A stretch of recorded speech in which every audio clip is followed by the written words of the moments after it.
Welcome back to our Dance Evolution Night. Dance Authority, huwag na nating patagalin ang kanilang mga kaba. Di ba? Kabang-kaba tong dalawang to eh. Kanina pa sila eh. Sino ang unang duo na pasok sa ating top 2? Nako, eto lang nga, ano? Simple lang naman ang usapan dito. Ang tema o dekada. Kwento, galaw at execution. At base sa lahat ng iyon, ang napusuan namin na lalaban sa dance-off ay sina...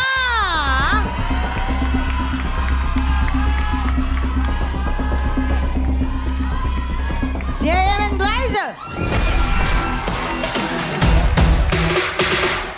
Let's go! Congratulations! Glyza and JM!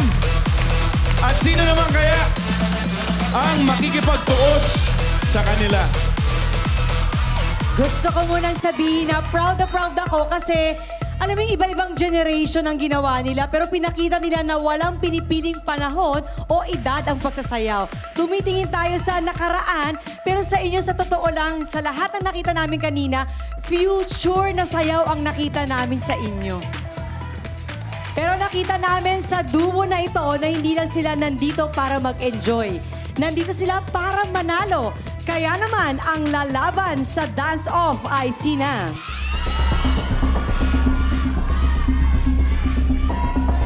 Woo!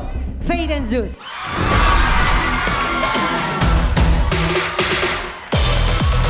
They're about to dance to the world-famous budots ng Pinas.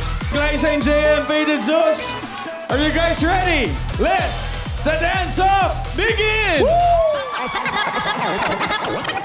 Stars on the floor, stars on the floor, stars on the floor,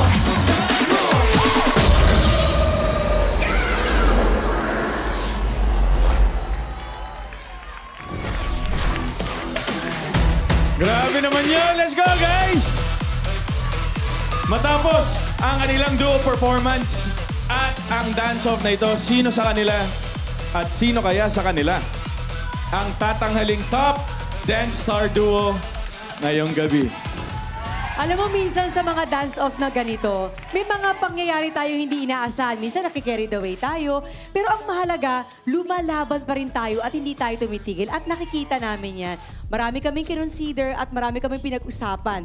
Kaya, ang panalo at ang aming top dance star duo ngayong gabi ay sina... Glyza and JM. Congratulations, Glyza and JM! Plus 2 points kayo. Ngayon, matapos ang Dance Evolution Night. Oras na para malaman kung sino ang namamayagpag sa ating leaderboard. Kaya, leaderboard, reveal the rankings. Sa huling challenge week, sina Glyza and JM ang nasa top spot sa leaderboard.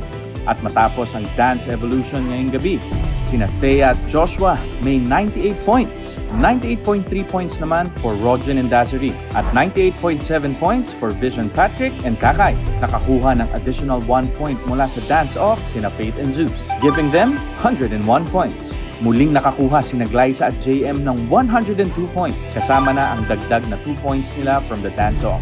Lahat ng scores ng Dance Star Duos ay idadagdag sa leaderboard para sa kanilang official rankings ngayong linggo.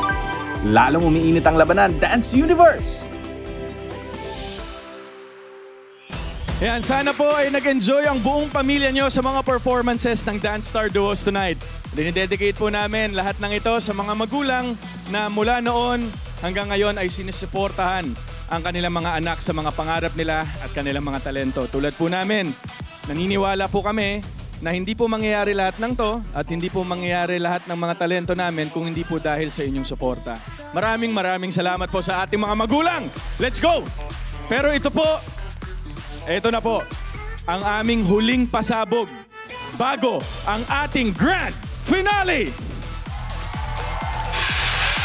Isang matinding challenge ang haharapin ng ating Dance Star Duos. Ang Ultimate Dance Obstacle. Huling matinding pagsubok bago sila sumabak sa ating grand finale at patindi na ng patindi ang bakbakan sa sayawan. Dance Universe, walang bibitaw. Samahan natin ang Dance Star Duos as they fight for the ultimate win. Dito lang yan sa Stars on the Floor!